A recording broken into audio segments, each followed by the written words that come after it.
Salam hormatly vatandaşlar. Men yine sizin bilen devlet lideri Murat Kurbanov.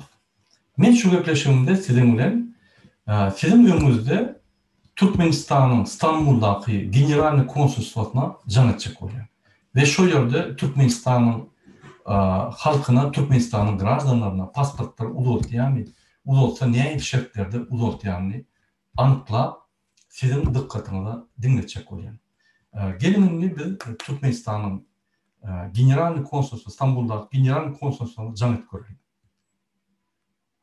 Şu neyim cevap veriyor? Bonjour. Orange vous informe que vous ne pouvez pas accéder à ce service. Okey. Bir minut. Tak.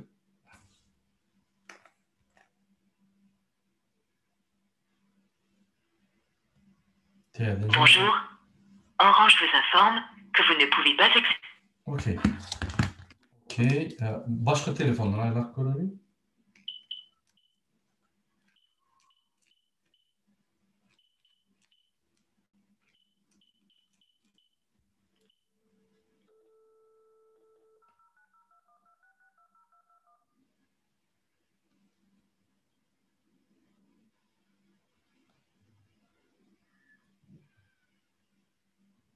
İstanbul'daki general konsulsa Janet diyet. Mümkün bir de ilçhanın adımları seyret durumdur. Onu... Toutes les lignes de votre correspondance sont occupées. Veuillez rappeler ultérieurement. Hem dinleri yankı bağlı her gepleşip durlar. Yine de buraya da Janet'im deyip bize aydiyalar. Yine başka numaralar var. Onu da Janet görülüyor.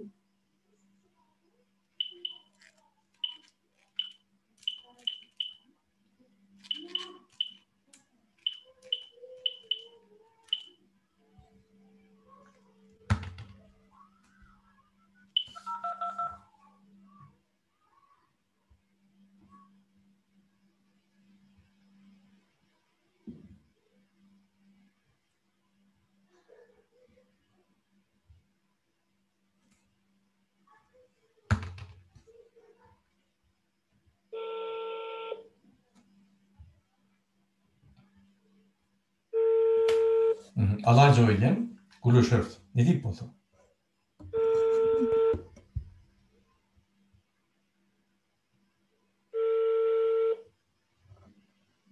Bu Fransa'dan can eleyen görüyorlar.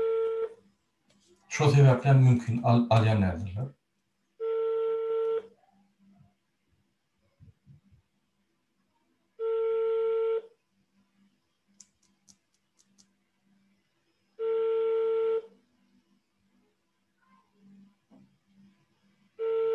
Evlerde kim general konsultan yoluş Seyit Mamer Murat Yerlin ya onun işlerinin soğut ve numaralarını bilen mi olsa onunla bana verin, men onun soğutlarına canıtacak.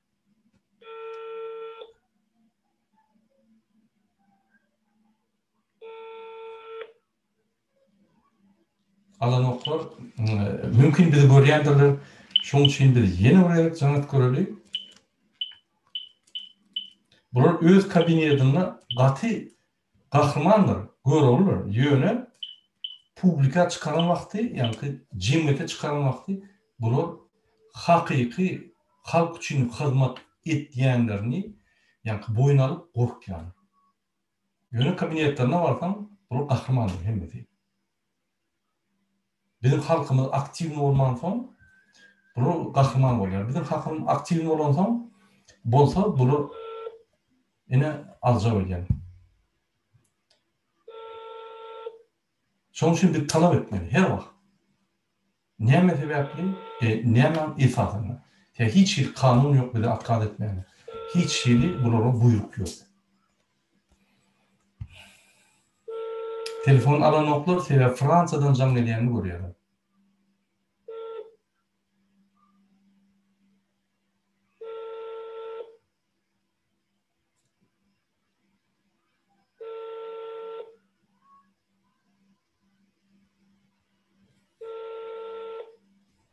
Yine şu İstanbul'daki general konsolosluğun yani ofisi biz şunu can ediyoruz. 2 numarana can ettik. Telefon var ya alan oklar. Sebep korkuyan olmalı. Sebebi biz yani alo Переключение gitti yankı. Transfer değil ya da başka bir numara koyuptular. Kaçan almadık yağlayına başka numara geçkin diye. Onu görelim. Bunun mobil numara gitti. O yerde de numaranın nereden geleceğini görüyorlar. Mümkün bizi seyredip durumdurlar. Yine şuraya alayım. Türkmenistan'ın ilçhanası. Paris olsun, İstanbul olsun. Yine şuraya alayım öz halkına kömür ediyorlar. Halktan kaçıyorlar. Halk saylaman, yani Berdimuhamedov'u özünü saylap ömü koyuldu. Şimdi Berdimuhamedov bize servis etmek için şuraya iş aldı. Bunun bizden kaçmıyorlar. Yine böyle yapıyorlar. Şunun için hormatlı adamlar. Kıyın vermeyin, barın ofisine talep edin şuraları. Bunun öz boşluğunu yerine getirmeli. Pasportlar udoldurulur mu? Hiç şefsiz udoldurulmalı. Yani prosedurası var, prosedurunu getiren udoldurulmalı. Bunu yürüyte udoldurulmalı nokta yani hediyeler sizden para almak için, sizi ağırlamak için. Hem de adam diktatörün boynuna atıyorlar. Bu yalan var. Yine alın o. Biz yine de aylak görelim. Her iş vakti gidip dur, yine bunu alın o. Yine de aylak görelim.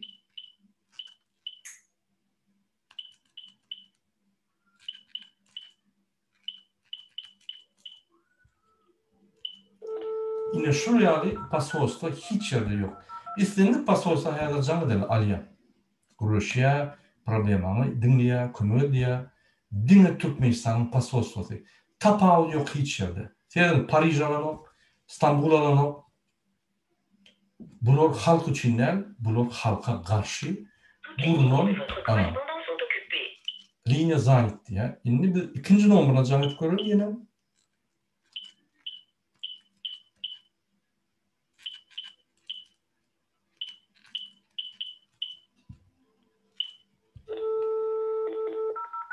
Yine men ilçhana ayyandım. Men haçanla Türkiye baranda gün ilçhana baran ve şu yerde general konsolunun duruşak geçecek. Barcak gürleşecek. Gürleşip bilmeden şunu video alıp bütün dünya görkezem. Önünden ayyan yine sebebi siz publişin adamlar. Siz hükümetteki işleyen adamlar. Biz sizi videolamak biliyet.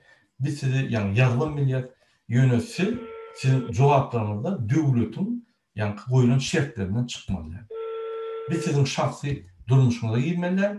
Biz sizin işleşen yani boşluğunuza şu ramkadan çıkman soru vermeli sizin bize cevaplarınız. Biz onu hem yazabiliyoruz hem koyup duruyoruz. Yine bana Türkmenistan'dan haber verdiler. Prezident Sovyet'ten. Sizin numaranız hem yerde bağlanmalı, alınmalı. Sebebi siz OBS'ni edin masaraçılığını rejimi katı silkedi deyip ayttılar. Biz niye OBS'ni işletmeli? O milyon uğurları var. Biz onu işletmeliyiz. Prosedurla biz onu yani işleyeceğiz. John McCrae Kanada'dan olmasa bir planetadan olsun biz onu işleyeceğiz. Yöne biz haramdağı işletmeliyiz. Şu yerde Berdimuhamedov'u işledip bunu okuyup adam.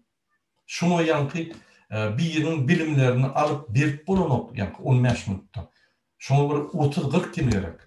Demek bu prezident her ki şunki ediyen işini bir cay et bilmeyen yani yerine getirip bilmeyen işlerini umurman Türkmenistan dine tupiyle yani kanalizasyon düğüne eltip ondan 5 geçip yine ikinci düğüne eltip ondan 5 gidip oturuyor. Ne mi gerek böyle buraya? Ne mi gerek bir de pasorslar canlıktan alınmayan kurumlar, idareler, pasorslar ne mi gerek? Bunu ne mi diye? Bunu Berdimuhamedov narkoman şun adından şunu reklam ediyorlar. Bunu değil mi şun tohum için işlerler. Her tohumdan bir yer canlıksın, ya yığınlar canlıksın, büyüküp cevap verirler. Yöne bizim halkımızdan bir yer gelse ya canlıksa cevap vermek. Sebebi özün borç gören sebebi biz onları saylamadık. Sebebi biz prezident saylamadık. Ne şundan? Eğer de biz prezident saylanmıyor olmazsa, men bir can edenme hemen şu konstitusiyon işinin işgərlərinin işini görürdü. Yok, bu görülmüyor. Sebebi bunu geril yok. Sebebi bu halka halktan hiç dahil yok halka. Bu halka karşı işleyen halkın düşmanıdır. Ine men şunu düşündürjek boldum, şunu tuğut etjek boldum. Şonuň üçin şu jaňlar etdim. Şunun bilen men gysgaçyk efirimi torýan. Hormatly watandaşlar, ýene bir gerek diýen. Bizim ykbalymyz bizim elimizde. Bizim ykbalymyz häzir Bermuhamedowyň eline. Şonuň üçin bizim ykbalymyz bagtly ykbalda. Bizim bagtly ykbalymyz, bagtly durmuşymyz bar. Biz onu şoň elinden alyp, hemme zatlary tanyp edip, saýlawlara geçirip, şu Bermuhamedowy aýyrmaly. Bize öňümüze diňe ukyply, güýçli, patriotlar, halk üçin jany berilýän adamlar öňe goýmaly. Bize bir topar haramzadalar, paraborlar öňe goýup, biz halk bolup ýyzda kösenýäs. Bize gerek ýok. Şoň üçin men siziň hemmäňize haýyş edýän, hemmäňiz her kim öz ýerine, içinde, daşynda bolsun, Türkmenistanyň ykbaly, öz ykbaly, garnyşyň ykbaly, Türkmen hökümetiň işlemeýändigini suwd edip, şolara biz Türkmen halkynyň badygyny we şolara baha bermeli.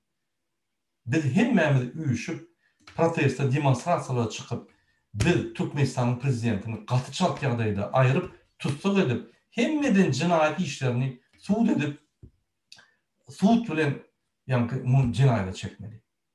Ine bizim borcumuz. Biz şu borcuny etmeýän soň, biz öz hakyky watançylyk borcumuzy etmeýän soň biz şu güne düşdük.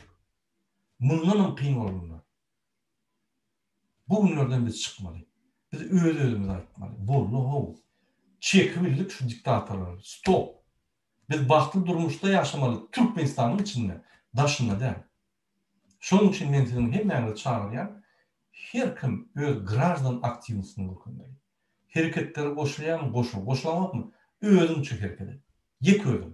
Sen özüňe lider, sen özüňe partiýa. Hereket et. Sen grajdanski aktivist. Grajdanski aktivist diýmek öz watanyň patrioty. Öz watan üçin pikir edýän, hökman ölmeli ýan zat ýok, pikir edip watanyny östürjek bolup, şunu goňýan adam. Bir topar MHM işgärleri watan üçin bir göreşýär zaty paraforlyk edip, şu türleriň arkasyna gidlenip, adamları helak edip, zat kapýarlar. Ine şu adamları biz aýyrmaly işlerinden we jinaýat çekmeli. Ine onu da bize halk gerek. Sebäbi DWT topar bolsun, DWT hereketi bolsun, DWT partiýasy bolsun ýa beýlikler. Halk bizi gorlamasa biz hiç hal edilmeýär. Şonuň üçin sizden hem gorlaw, hem aktivistni garaşýar. Özüň pikiriňizçe hereket edin. Elbilen ýokmy? Bizden soran, bizim aktivistlerimizden soran. Size kömek ederler. Şunun bilen men gepleşim mutarýan, hemmäňize birinji bilen jan salyp, ikinji bilen öz watanynda bagtly, azat we adalatly döwletde ýaşamagy arzu edýän. Sag bolun.